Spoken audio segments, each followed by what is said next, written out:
আমার ইউটিউবে সকল বন্ধুদের জানাচ্ছি কম্পাস প্যারাডাইসে স্বাগত। আশা করি তুমি সবাই ভালো আছো, আমিও ভালো আছি। পুরাতনকে নতুন করে চেনার ও অজানাকে জানার ইচ্ছে আমার ছোটবেলা থেকেই আগ্রহ বেশি। আর সেই উদ্দেশ্যে আজ অনেকদিন পর বেরিয়ে পড়লাম সিদ্ধেশ্বর কপিলাশ্রম মন্দিরের উদ্দেশ্যে। আমার শহর শিলচর থেকে প্রায় 40 কিলোমিটার দূরে এই মন্দিরটি রয়েছে। চলো তোমরাও আমার সাথে ভিডিওর মাধ্যমে ঘুরে এসো মন্দিরটি। এই কপিলাশ্রম মন্দিরে অনেক পৌরাণিক মাহাত্ম্য আছে।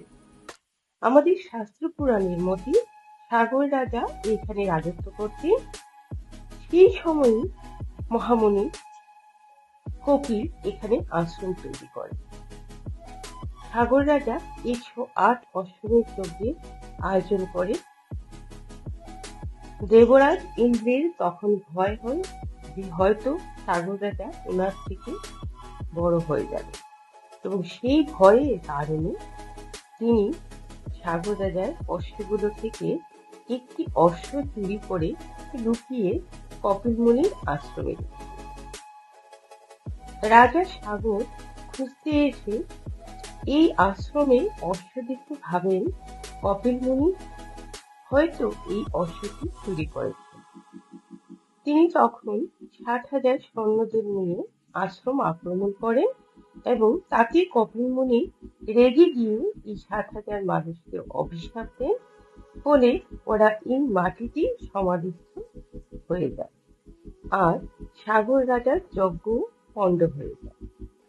বহু বছর পর সাগর রাজার উত্তরসূরি ভাগীরথ মা গঙ্গার কাছে তপস্যা করেন এবং বর চান যে তিনি যেন এই মাটি দিয়ে প্রবাহিত হয়ে এই 60,000 মানুষকে উদ্ধার করেন।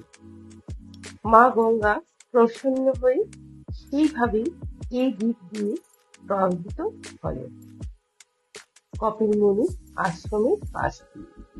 সেই থেকে এই মন্দিরের নাম কপিলাশ্রম মন্দির, যা নদীর একটু দূরবর্তীতে অবস্থিত। এই মন্দিরের একটি বৈশিষ্ট্যতা হল বিধ্বংসী বন্যা হলেও এই আশ্রম চত্বরে ভেতরে জল প্রবেশ করে। পুরো এলাকা জলে পরিপূর্ণ হয়ে গেলেও মন্দির প্রাঙ্গণে বা আশ্রম প্রাঙ্গণে কখনো জল প্রবেশ করে না। প্রতি বছর বারুণীর সময় শত শত লোক এই নদীতে পুণ্য স্নান করে এবং এখানে একটি মেলাও বসে, যেটাকে বারুণী মেলা বলে।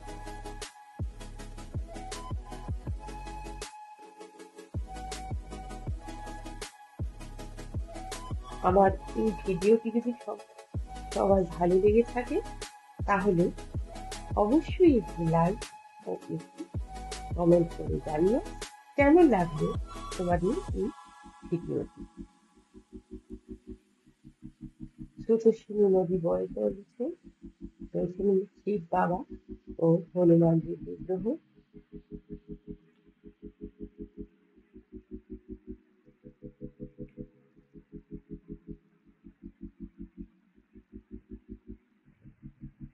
মন্দিরের পাশ দিয়ে চলে গেছে রেল লাইন।